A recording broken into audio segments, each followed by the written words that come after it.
친구들에게 소개할 때 그런 기분이랄까요? 친한 친구들에게 여자친구를 소개할 때 그런 기분이랄까? 예, 이런 날이 오네요.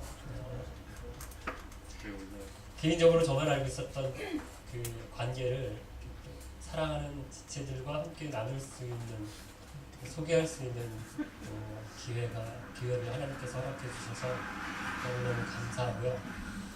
생각해 보니까 김낙춘 목사님이 딱 제 나이였을 것 같아요. 제 나이였을 때 저를 만났던 것 같은데요. 27살이었나 8살 저를 만나서 10년 동안 제가 목사님 밑에서 배웠습니다. 목사는 신대원에서 3년 동안 배우기도 하지만 또 부교역자로서 실습하면서 담임 목사님께 배우는 기회가 있는데요. 김용태 목사를 이해하려면, 기쁜 교회를 이해하려면 빗소금 교회를 빼놓을 수 없을 것 같고, 또 김낙춘 목사님을 빼놓을 수 없을 것 같습니다. 김용태 목사가 좀 특이하다, 기쁜 교회가 좀 다르다 라고 했었던 건 빗소금 교회 때문일 거고 김낙춘 목사님 때문일 거라고 생각합니다. 목사님 나오셔서 구원의 은혜라고 하는 제목으로 하나님 말씀 전해주시겠습니다.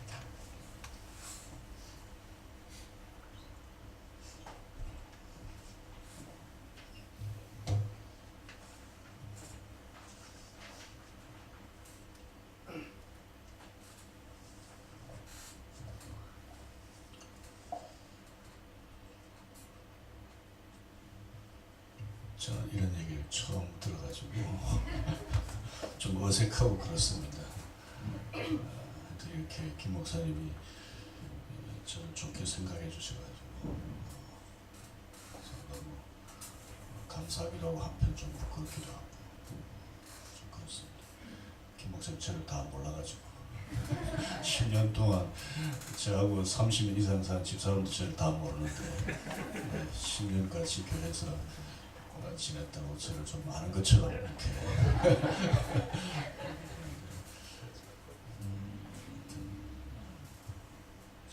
기분이 좋습니다. 감사합니다. 여러분들 이렇게 뵙게 돼서 정말 감사합니다. 사실은 좀 진작 오려고 했었는데 들어서 아시겠지만 저희 교회가 몇 년 전에 처음 예배를 드리기 시작했던 한영고등학교 이사장님으로부터 좀 나가줬으면 좋겠다 말을 듣고 주변에 옮겨갈 만한 곳이 있는지 이것저것 다 찾아봤어요. 그리고 교인들이 정말 그때 열심히 기도했습니다. 그런데도 옮겨갈 만한 적당한 공간이 없었습니다. 그래서 나중에는 좀 불편하지만 인근에 있는 장애인 학교에서 예배를 드리고 장애인들 섬기자 그렇게 했는데 학교 이사장님이 다시 좀 있어도 되겠다, 같이 좀 잘 해보자. 그래서 우리는 또 감사하게 또 같이 있어도 되는가 보다 하고 그렇게 했는데 또 몇 달 안 돼가지고 다시 나가줬으면 좋겠다 그랬어요. 그래서 우리가 좀 한때 맞은 것 같기도 하고 왜 이렇게 우리 교회에서 하나님이 자꾸 나가라고 하시니까 처음부터 우리가 한영학교에 들어가면서 왜 나그네 교회다 그런 생각을 하고 학교가 나가라고 그러면 어찌든지 나갈 생각을 하고 나가야 된다 그렇게 하고 교회에 있긴 했지만 그래도 막상 이제 나가야 된다고 생각하니까 참 막막했습니다. 그런 가운데 처음에 나가라 부를 때는 이미 그 학교 안에 교회가 있어가지고 그 학교에 갈 수가 없었는데 두 번째 나가라고 그래서 이제 찾는 중에 보니까 전에 있던 교회가 나갔어요. 그래가지고 우리가 그 교회에 들어가는데 그 교회가 배제 중고등학교입니다. 그 아핀젤리 선교사가 세운 우리나라의 그 학교 중에서 가장 역사가 아마 오래된 학교일 거라고 생각이 되는데요. 그 학교에 들어가서 함께 지금 예배를 드리고 있습니다. 그래서 그런 과정에 있었기 때문에 김 목사님도 한번 저기 왔으면 그리고 저도 와보고 싶고 이제 그런 마음이 있었는데 오지 못하다가 이번에 오게 돼서 아까 식사하면서 이제 그런 생각 참 들었어요. 참 행복한 교회다. 가족같이 그리스도 안에 신앙생활 모습, 근신을 조금 느끼고 들어서 알고 그렇긴 했지만 이제 그런 걸 느끼면서 참 감사했습니다. 이 시간을 빌어서 우리 비수음교회 한영에서 비수음으로 바뀌었습니다.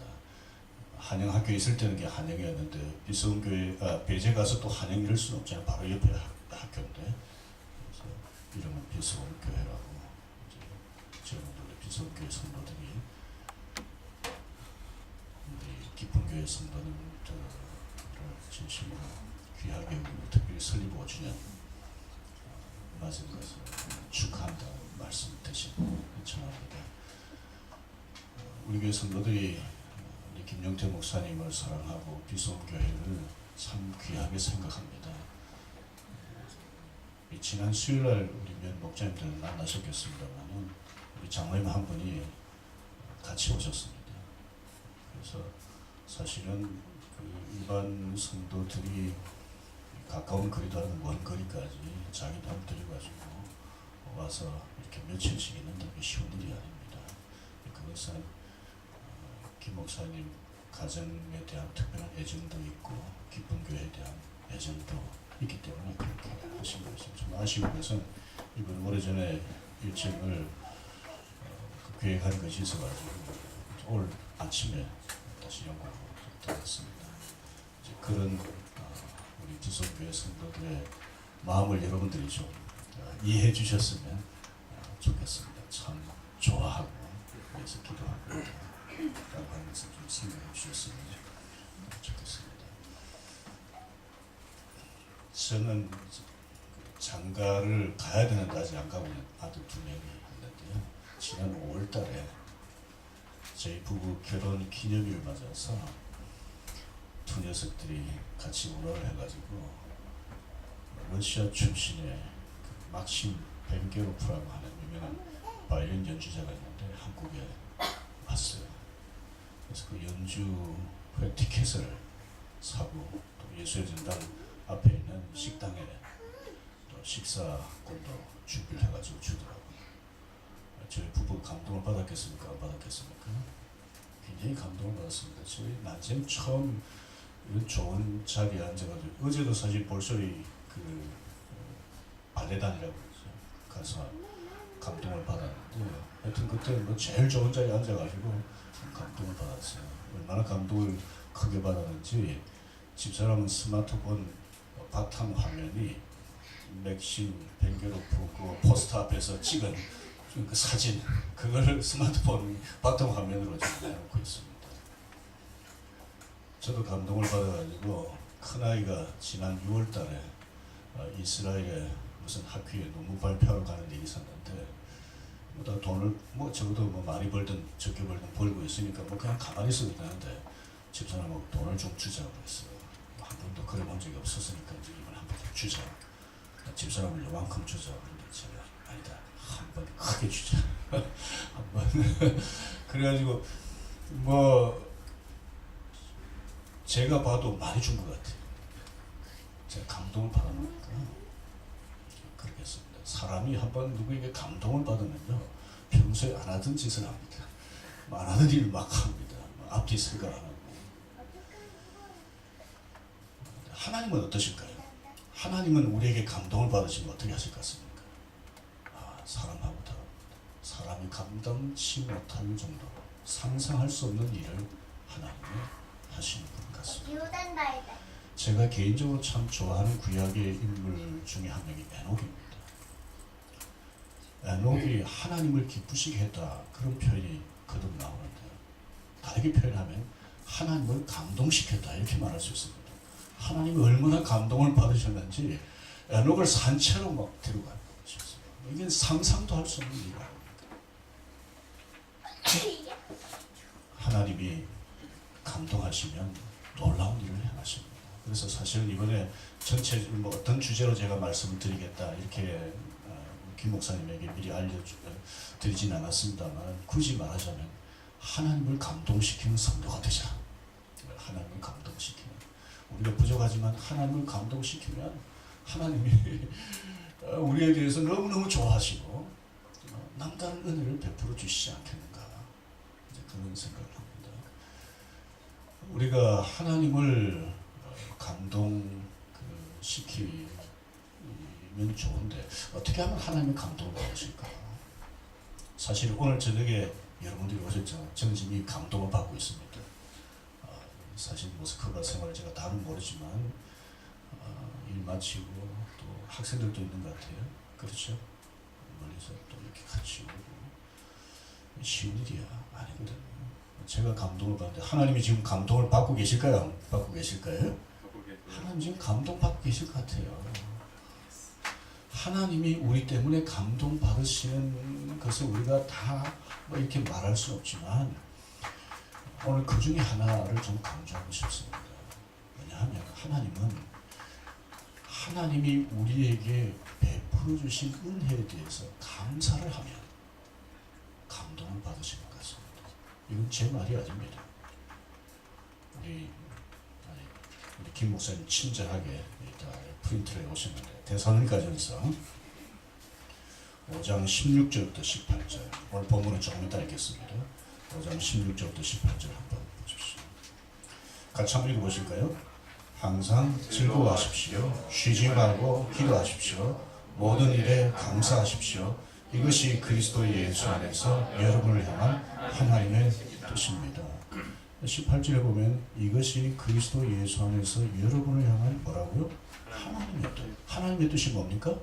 항상 즐거워하십시오. 기뻐하십시오. 쉬지 말고 기도하십시오.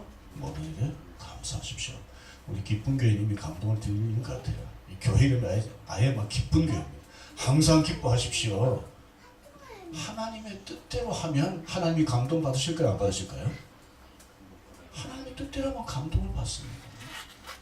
기뻐하고 기도하고 그 다음에 하나가 뭡니까? 감사하고 하나님 앞에 감사하면 하나님이 감동을 받으시는 것입니다. 예수님께서 공사에 가시는 중에 한 번은 10명의 문둥병자를 만나지 않습니까? 10명의 문둥병자가 예수님 말씀을 듣고 제사장에게 자기 몸을 보이러 가다 깨끗하게 나와버렸습니다. 그 중에 몇 명이 돌아왔습니까? 한 명이 돌아왔어요.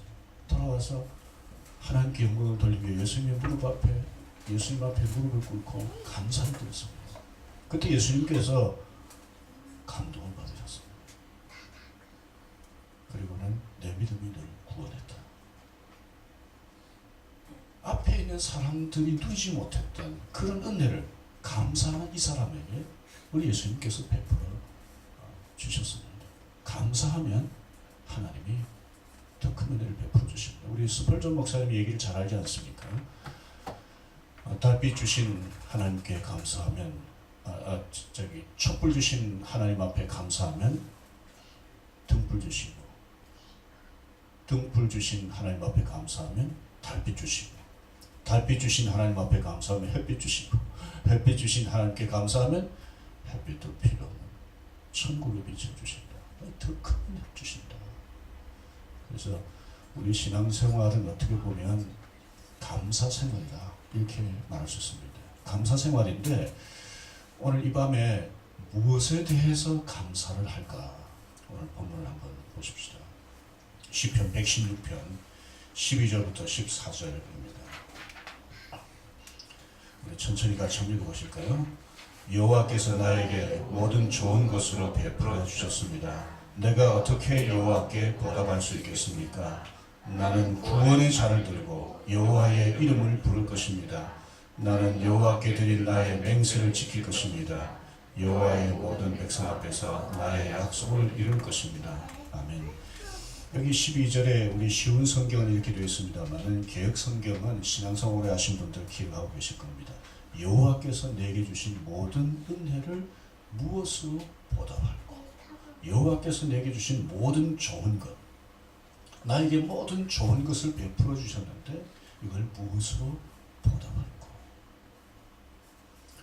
그래서 여호와께서 내게 이미 허락하신 것, 이것에 대해서 우리가 감사하는 것, 베풀어 주신 은혜에 대해서 감사하는 것, 이것이 저는 하나님을 굉장히 감동시켜 드린다고 봅니다. 집사람이 그런 얘기를 했어요. 우리 양일이 사모님하고 통화를 하는 중에 양일이 사모님이 목사님이 오셔서 말씀 전해주실 것에 대해서 기대를 하고 있다고, 성도들이 기대를 하고 있다. 그래서 제가 그 말 듣고 한편은 좀 부담이 되고요. 또 다른 한편으로는 우리가 일반적으로 무슨 사경을 한다든지 뭘 한다든지 그러면 새로운 어떤 은혜, 새로운 어떤 말씀, 깨달음, 이제 이런 것을 기대하는데, 어떻게 보면 우리 신앙생활에 있어서 정말 중요한 것을 이미 받았어요.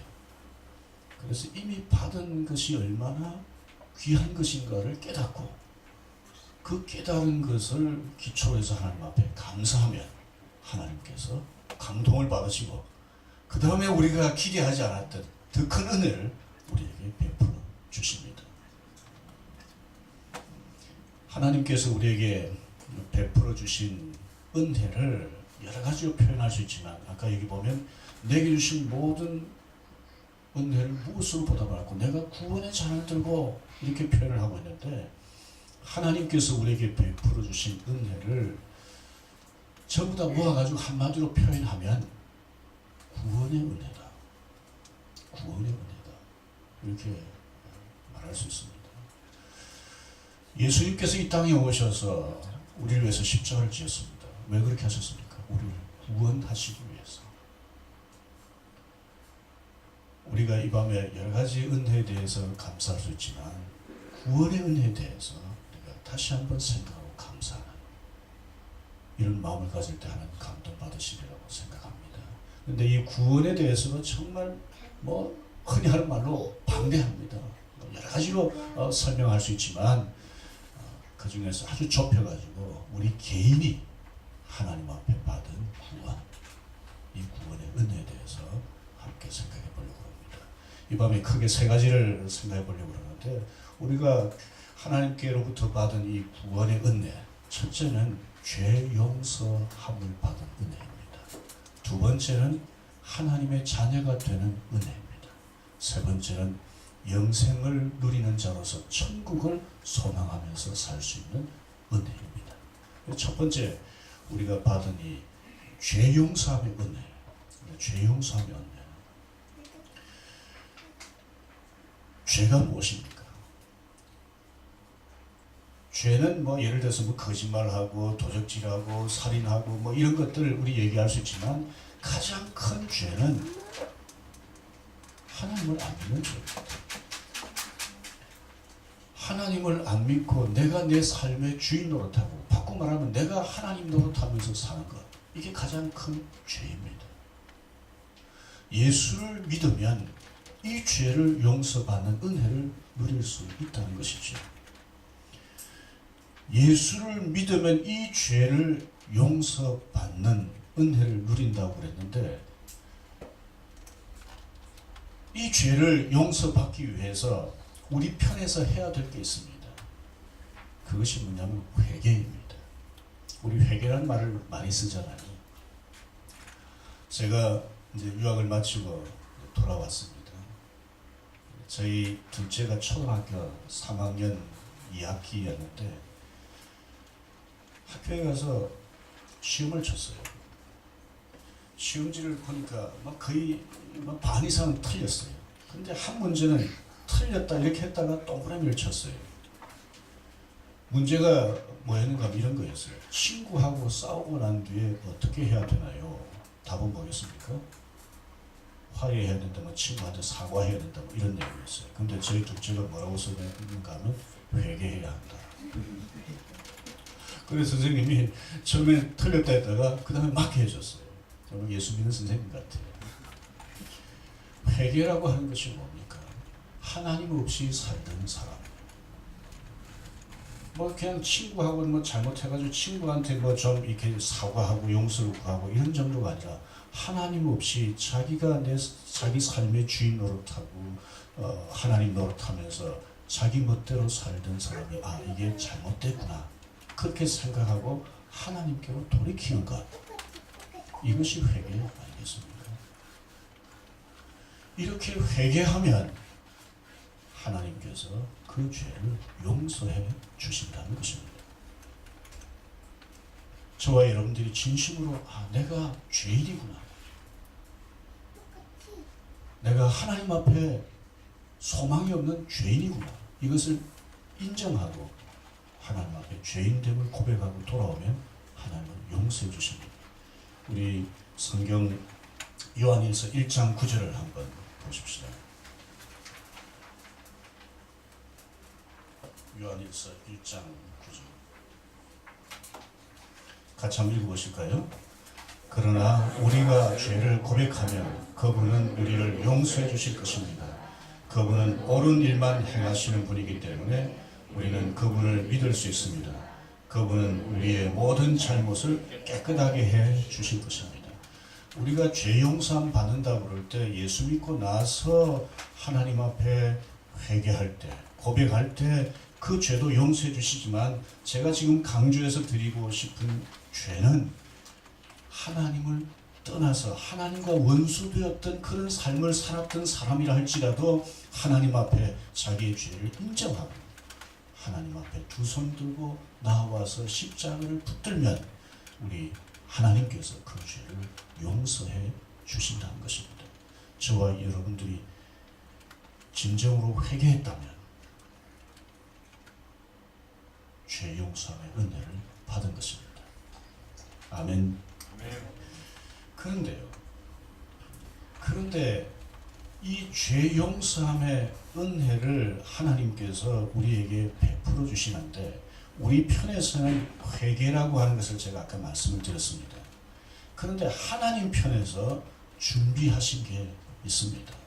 그냥 하나님께서 말하자면 사람들의 죄를, 그냥 무슨 죄를 저질렀든지 그래 잘못됐다고 인정해, 그럼 내가 용서해 주지, 이렇게 하시는 분이 아니라는 겁니다. 하나님은 공의로우신 분이기 때문에 이 죄 지은 사람들의 죄값을 어떤 식으로든지 처리를 하셔야 되는데, 하나님께서 하신 일이 있습니다. 어떤 나라에 굉장히 공의로운 왕이 백성들을 다스리면서 백성들의 존경을 받았습니다. 이 왕은 그 나라 법에 따라서 철저하게 백성들을 다스립니다. 잘못한 사람은 잘못한 대로 벌을 주고, 잘한 사람은 잘한 대로 상을 주고, 그런 아주 공의로운 왕이었습니다. 그런데 이 왕에게는 사랑하는 어머니가 계셨어요. 근데 이 어머니를 너무너무 사랑하세요. 그래서 백성들도 우리 왕이 어머니를 너무 사랑하신다, 효자다, 이렇게 생각하면서 왕을 좋게 봤습니다. 그런데 이 어머니가 그 나라의 중요한 법을 어겼습니다. 백성들이 다 알게 됐습니다. 백성들이 왕이 과연 어머니를 어떻게 할까? 왕이 공의로운 왕이라면 나라의 법대로 어머니를 할지라도 마땅히 처벌을 해야 된다, 그렇게 생각을. 또 어떤 쪽에서는 그래도 어머니신데 왕이 너그럽게 봐주시지 않겠는가, 이렇게 생각했습니다.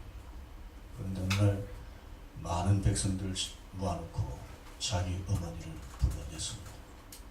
어머니가 지은 죄를 말하고 난 뒤에 어머니를 말하자면 형틀에다 묶었습니다.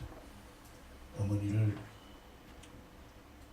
향해서 말하자면 채찍을 든 사람에게 이제 사정없이 내리치라고 이제 벌을 가할 참이었습니다.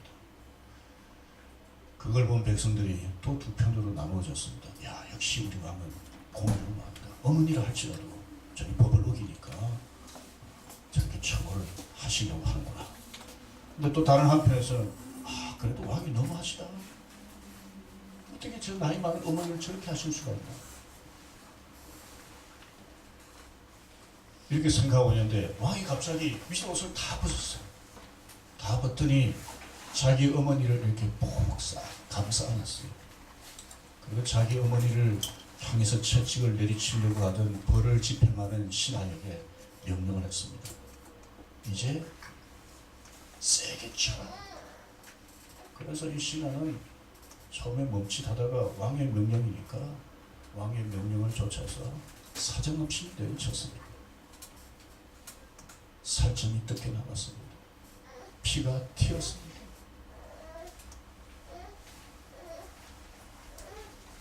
그 살점은 누구의 살점이 뜯겨나간 겁니까? 어머니를 가름싸 안고 있는 왕의 살점이었습니다. 죄는 어머니가 지었는데 왕이 대신 채찍에 맞아서 피를 흘렸습니다.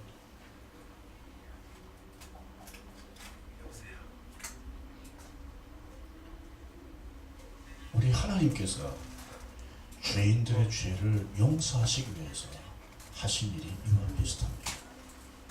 에베소서 1장 7절 말씀을 한번 보십시오.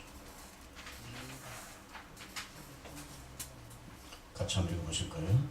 그리스도 안에서 우리는 그의 보혈로 자유함을 얻습니다. 또한 하나님의 풍성한 은혜로 죄 사함도 받았습니다. 그리스도 안에서 그의 보혈로, 이 개혁성경에 대신 십자가에서 피 흘리시고, 이사야 53장에 보면 그렇게 말씀하지 않았습니까? 우리 대신에 그가 채찍을 맞으셨다. 우리 대신에 그가 십자가를 지셨습니다.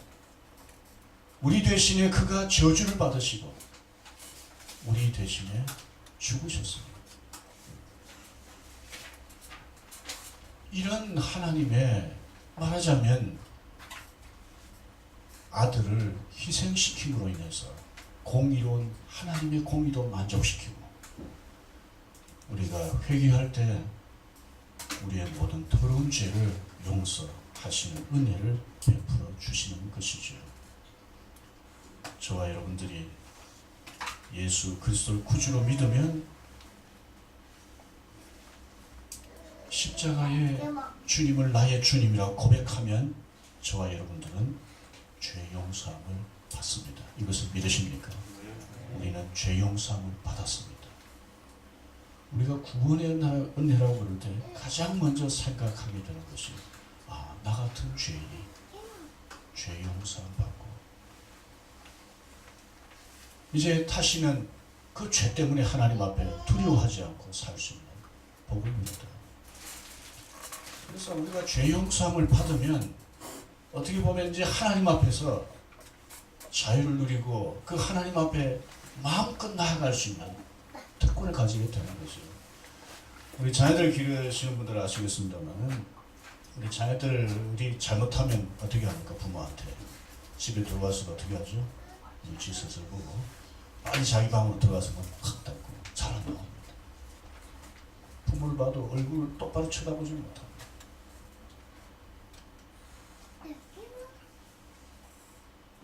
잘못한 걸 부모한테 솔직히 인정하고 고백하고, 부모는 그걸 용서하고, 그러면 어떻게 됩니까? 그 다음부터는 이제 더 이상 그렇게 할 필요가 없는 거죠. 저와 여러분들은 하나님으로부터 죄 용서함을 받은 그런 은혜를 누렸습니다. 그런데도 적지 않은 사람들이 가끔 내가 정말 죄 용서함 받았나? 내가 지금 이 모양 이 꼴로 살아가는데 정말 내가 하나님께로부터 죄 용서함 받은 이런 사람인가? 이런 의심을 할 때가 있고, 때로는 하나님의 자녀가 된 이후에, 구원받은 이후에, 죄 용서함 받은 이후에 우리가 뭐 이런저런 잘못할 때가 있잖아요. 그러면 또 어떻게 합니까? 고백하지요. 그럼 하나님이 용서하십니까? 안 하십니까? 이런 큰 죄도 용서하셨는데 그 뒤에 용서 못 하실 일이 없지 않겠습니까? 그렇게 용서해 주셨는데도 불구하고 기도할 때마다 어떻게 하십니까? 어떻게 하십니까? 지난주에 회개했던 것도 회개하고.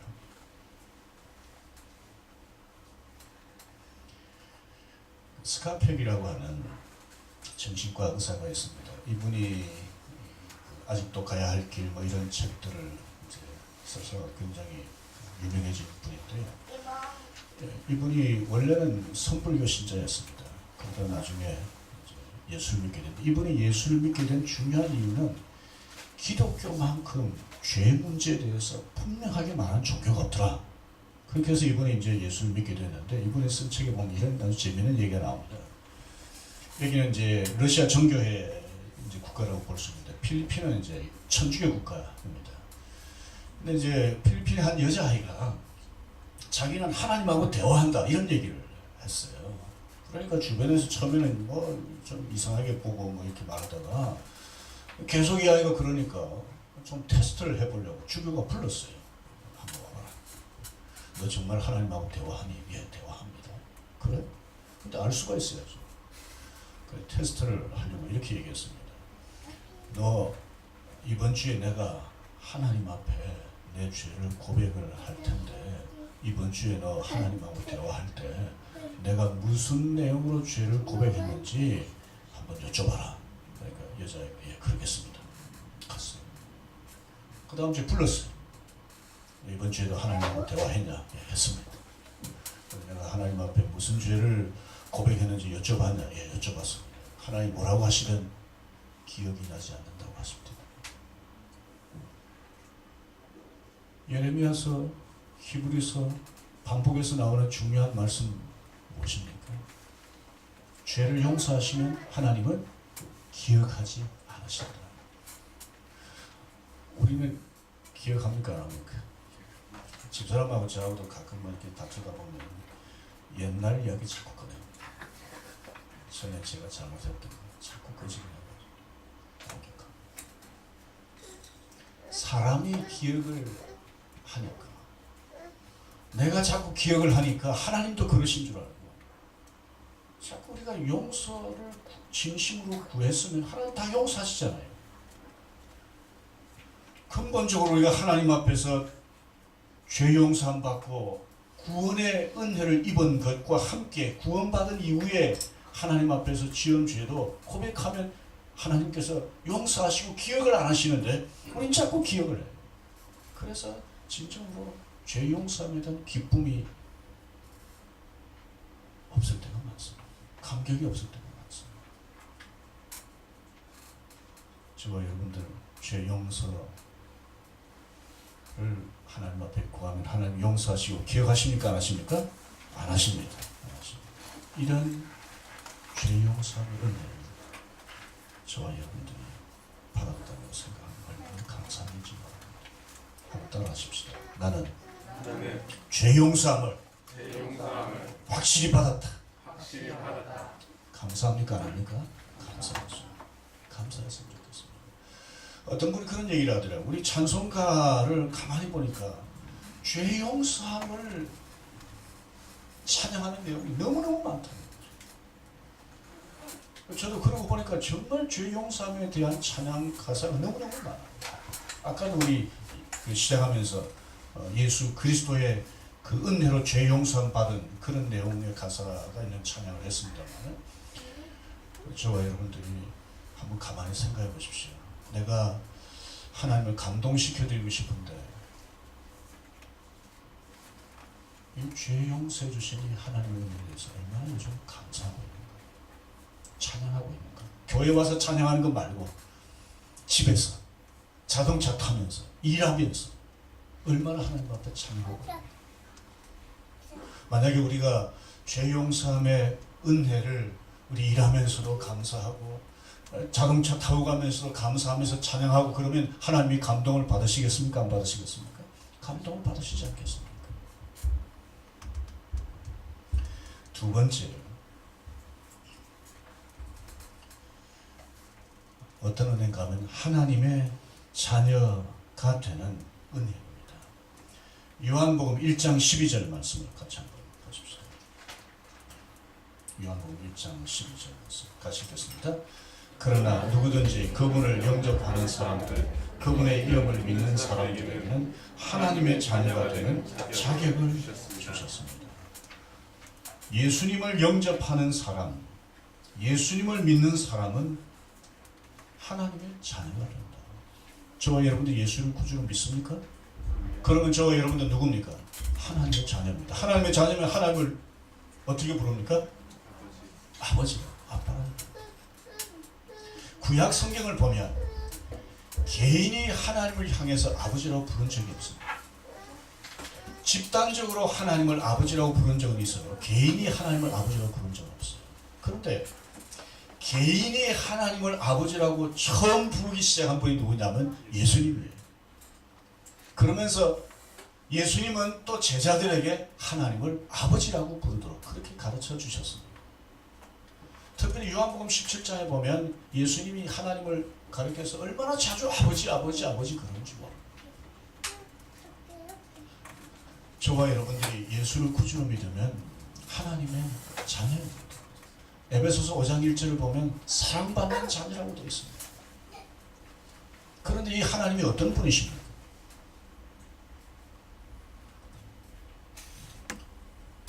한국에서 목회하시던 목사님들이 미국 여행을 가셨습니다. 여기저기 둘러보시고 난 뒤에 나이아가라 폭포 구경을 하셨어요. 나이아가라 폭포를 보더니 어떤 한 목사님이 너무 감탄을 하면서 이렇게 표현했어요. 이야, 우리 아버지 솜씨 대단하시다. 그랬어요. 그런데 옆에 있던 어떤 미국 사람이 혹시 목사님이시냐고 한국말을 묻는 거예요.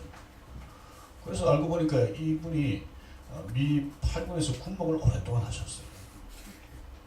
제 제자 중에 한 명도 미 8군에서 군목을 한 적이 있는데요. 가서 한번 보니까 정말 미 8군의 미국 군목들은 한국에 와서 한국말을 배우고 있더라고요. 그러니까 오랫동안 해서 한국말을 잘 이제 하니까 그 말을 알아듣는 거예요. 그래서 무슨 얘기하다가 목사님들 이번 수요일 날 우리 교회에 선교 기도회가 있는데 한번 와주시지 않겠습니까? 그래 갔어요. 가서 이제 음식 대접을 다 하고 이제 기도회니까 그 목사님이 아까 우리 아버지 솜씨 대단하시다 하는 이렇게 말하는 분에게 부탁을 했어요. 목사님 오셨으니까 잠시 좀 말씀을 좀 전해주시면 좋겠습니다. 통역은 제가 하겠습니다. 그랬어요. 목사님이 좋습니다. 그래서 미국 목사님이 모인 미국 성도들에게 이제 이 설교할 목사님을 소개하면서 이렇게 표현했습니다. 이분은 한국에서 왔지만 나이아가라 폭포 주인의 아들입니다. 나이아가라 폭포를 보고 야 우리 아버지 솜씨 대단하시라고 그랬으니 그 말이 됐잖아요. 그런데 우리 하나님은 어떤 분입니까? 나이아가라 폭포 주인 정도가 아니잖아요. 온 우주를 창조하시고 다스리시는 분입니다.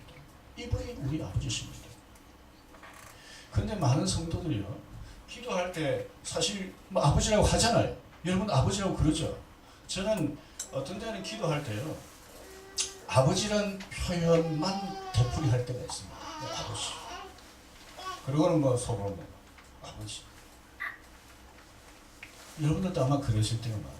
또 어떤 분들은 뭐 기도가 잘 안 되면 말이 막히면 그냥 아버지 뭐 이렇게 하는 분들도 계시고요. 그래서 어떤 분 표현들은 한 평생을 아버지하고 굉장히 친한 것처럼 그렇게 지내는데 정작 무슨 어려운 일이 생기면 예를 들면 병이 든다든지 사업이 안 된다든지 자녀가 애를 먹인다든지 이러면 마치 고아인 것처럼 하나님을 아버지로 그렇게 모시고 살지 않는 고아인 것처럼 그렇게 신앙생활하는 분들이 많다는 거죠. 정말 그러고 보니까 그럴 것 같아요.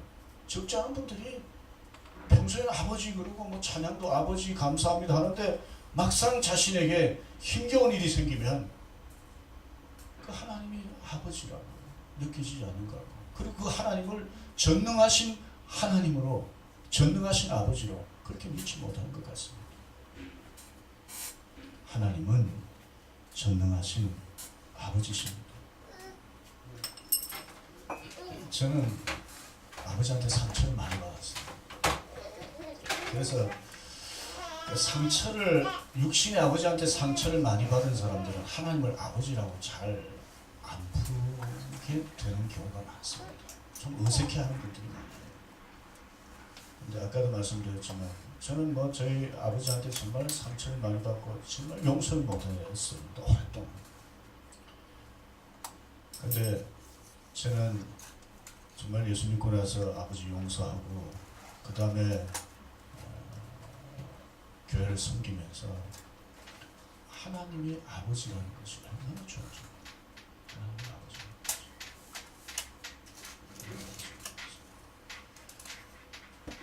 제가 대학 1학년 때입니다. 부산에 왔는데 옷이 없어가지고 고등학교 3학년 때 입던 이 동복 검은 바지 그거 입고 다녔습니다. 대학에 올 때 딱 한 학기 등록금하고 한 학기 기숙사비만 받아가지고 왔습니다. 그 다음은 제가 책임지겠습니다.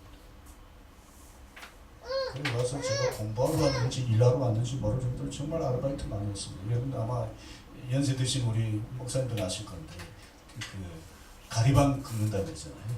이게 피 이래가지고 막 이렇게 밀어가지고 하는 거. 김 목사님 아세요? 세배가 다릅니다. 선교사님 아시죠? 많이 해보셨으니까. 이런 거 하고 뭐 이래가지고 그렇게 하는데 정말 뭐 막막했습니다. 2학기 등록금 어떻게 할 것인지. 그런데 대학 1학년 때 제가 다니던 교회에 사경회가 있었습니다. 부흥회가 있었습니다. 새벽기도 하루는 참석하고 옥상에 올라가가지고 정말 이 찬송을 많이 했습니다. 주 안에 있는 나에게 딴 것이 있으랴 십자가 밑에 왜 제가 그 찬송을 그 예배당 옥상에 가서 또 부르고 또 부르고 울면서 또 부르고 했느냐 하면 하나님이 내 아버지시다. 하나님이 내 인생을 책임지신다.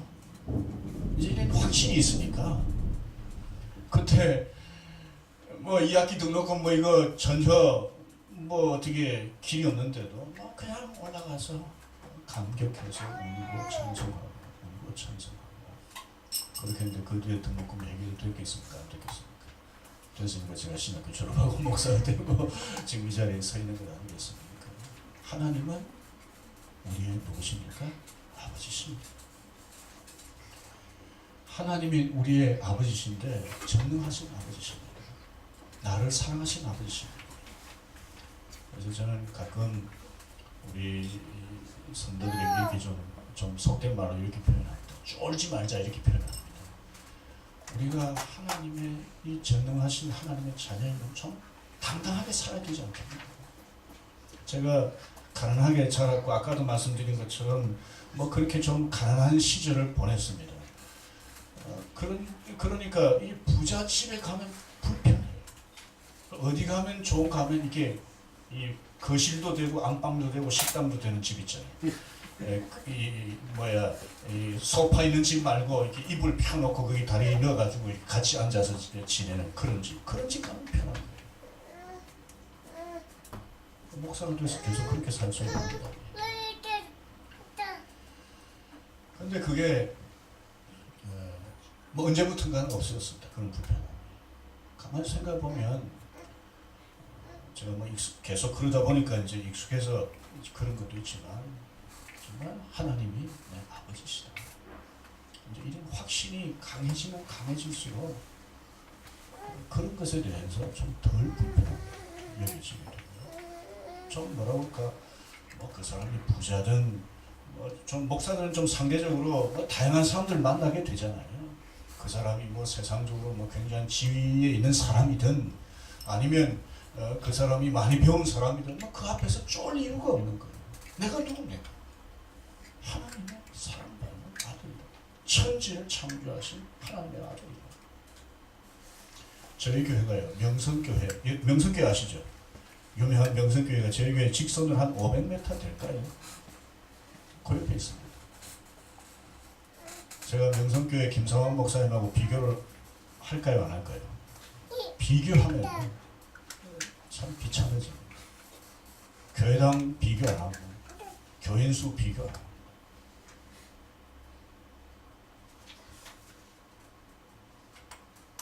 한번 따라하십시다. 나는 하나님의 사랑받는 아들이다. 사랑받는 딸이다. 확신하십니까? 그러면 당당하게 살아요.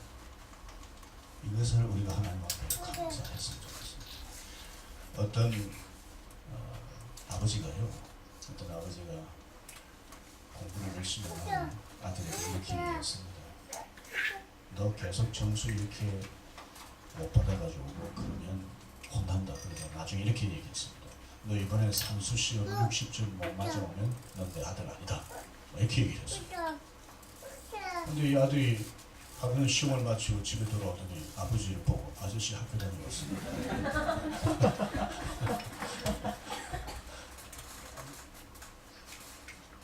우리 하나님은 우리가 좀 부족해도 어떻게 해요? 내 아들이다. 점수 좀 적게 맞아도 내 아들이다. 내 딸이다. 이걸 생각하면서 우리 하나님 앞에 감사했으면 좋겠습니다. 그래서 우리 그러잖아요. 저는 뭐 이제 그 아이들 이미 다 커버렸는데 아이들 키울 때 보면 그런 게 있잖아요. 멀리서부터 아빠 하고 막 달려오잖아요. 그럼 자기 아버지가 뭐 굉장히 위대한 사람인 줄 알고 막 전능한 사람인 줄 알고 막 매달리고 이것저것 뭐 해달라고 그러고 그럴 때가 있잖아요. 아빠 하고 달리고 감동이 되는 거예요. 우리가 하나님을 아버지 하나님의 아버지십니다. 내가 부족해도 하나님의 아버지십니다. 나를 버리지 않은 아버지십니다. 제가 아주 좋아하는 성경 구절 중에 하나, 부모는 너를 버릴지라도 나는 너를 버리지 않는다. 이 아버지 은혜 감사하며 하나님께서 감동을 받으실까. 마지막 세 번째는 천국에 들어갈 수 있는 특권을 받은 은혜입니다. 천국을 소망하면서 사는 이런 은혜입니다. 우리 인간은 3생을 산다고 그러잖아요. 어머니 뱃속에서 1생, 이 세상에서 두 번째 생, 그 다음에 죽음 이후에 세 번째 생을 삽니다. 어머니 뱃속에서 1생은 비슷합니다. 두 번째 생은 삶의 길이가 달라요. 세 번째 생은 굉장히 깁니다. 두 번째 생과는 비교할 수가 없습니다. 뭐 이 세상에서 가장 분명한 진리 중에 하나가 다 두 번째 생이 길든 짧든 하고 끝나고 세 번째 생이 이어진다는 건 아닙니까? 근데 이 세 번째 생에 대해서 종교마다 조금 달라요. 불교는 세 번째 생이 사실은 없는 거랑 마찬가지입니다. 정직하게 말합니다. 근데 우리 기독교는 세 번째 생에 대해서 천국에 대해서 아주 분명하게 말씀합니다. 요한복음 14장 1절부터 3절 한번 보십시오. 같이 한번 읽어보실까요? 너희는 마음에 근심하지 마라. 하나님을 믿고 또 나를 믿어라. 내 아버지 집에는 너희들이 있을 곳이 많이 있다. 만일 그렇지 않다면 내가 너희에게 이런 말을 하지 않았을 것이다. 나는 너희를 위하여 한 장소를 마련하러 간다. 내가 가서 너희를 위해 한 장소를 마련한 뒤에 다시 와서 너희를 데려가 내가 있는 곳에 너희도 있게 하겠다. 천국이 있다는 여러분 혹시 믿으십니까? 믿으십니까? 우리가 좋아하는 시편 23편 6절을 보면 나의 평생의 사심과 인자심이 정녕 나를 따르니 내가 여호와의 집에 영원히 거하리로다. 믿음의 사람들은 구약 시대에도 영원한 여호와의 집에서 삶을 기대했습니다. 근데 예수님께서 아버지 하나님께로부터 와서 이 땅에 계시다가 죽으시고 부활하셨습니다. 그리고 아버지께로 가셨는데 그 예수님께서 말씀하시기를 너희를 위해서 처소를 예비하겠다.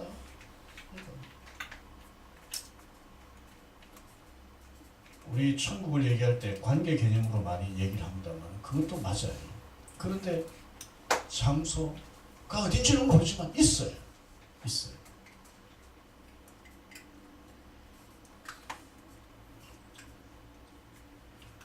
제가 이번에 비행기 타고 오면서 영화를 하나 봤습니다. Heaven is for real. 한국말로 한국에도 지금 나와 있는데 천국에 다녀온 소년. 혹시 보신 분 있습니까? 보셨어요? 예. 제가 영화 보다가요, 많이 울었어요. 그리고 주변 사람들이 볼까봐, 특히 집사람 눈치챌까봐 막 그랬습니다. 너무 감동이 돼가지고. 근데 거기 보면 이게 실제 있었던 일을 가지고 만든 영화입니다. 미국 나이로 4살이니까 한국 나이로 6살 된 아이가 무슨 병으로 수술을 받다가 아이가 소위 말해서 천국을 다녀왔다는 거예요.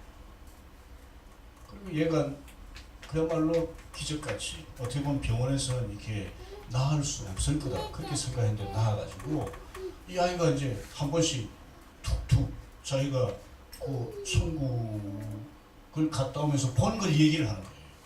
아버지가 목사인데 아버지가 처음에 이게 잘 안 믿어졌어요. 그래 혹시 얘가 뭐 그동안 들었던 얘기들을 딱 아주 상상해가지고 뭐 이렇게 한 게 아니라 뭐 그렇게 잘 안 믿다가 나중에는 아버지가 믿었습니다. 근데 엄마가 합니다.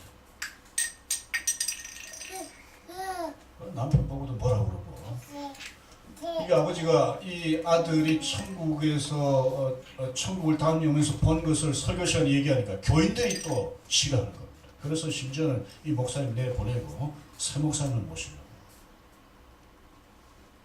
그걸 가만히 보면서 야 진짜 예수 믿는다고 하면서 진짜 천국을 믿는 것인가 이런 생각이 좀 들었어요. 많은 사람들이 천국 믿는다 하지만 실제 이 미국 그 아이가 있던 교회 교인들처럼 그럴 수 있겠다. 물론 나중에는 아내도 믿고 교인들도 믿고 아주 감동적인 장면이 연출이 됩니다. 그래서 이 아이가 자기가 본 경험을 책으로 써냈고요. 2011년도에 10년도에 써내고 그것이 이제 방송에도 2011년도에 나와서 얘기하고 이제 책으로 만들어지고 영화도 만들어지고 이제 그렇게 한번 기회 되면 한번 보십시오. 천국 이 땅에서 영원히 사는 사람